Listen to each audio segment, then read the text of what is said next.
Hi everyone. So today I'm going to talk to you about comparative fault and damages and how there can be a little nuance between them. So Missouri is a comparative fault state. So that means that if two drivers are considered to be, let's say, 50-50 at fault for an accident, then they're supposed to pay for 50% of the damages. So I actually had a case recently where my client was a passenger in a vehicle.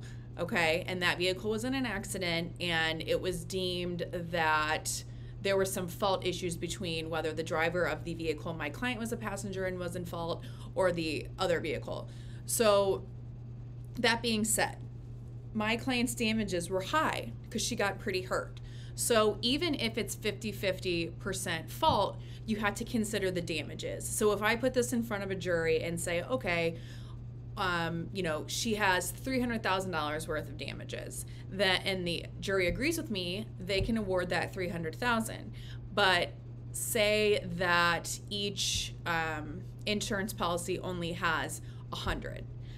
That doesn't matter. Even though it's 50-50, the damages exceed the policy limits. So both drivers will pay their full limits of $100,000, even though they weren't 100% at fault. The damages themselves are so high that even if it's 50-50, they still have to pay their full policy limits. I hope that makes sense. Put another way, say that her damages were only $50,000 and it was found, the jury says, okay, $50,000 is her damages, that's it. So then the driver of the vehicle she was in would pay $25,000 and the vehicle of the other driver would pay $25,000.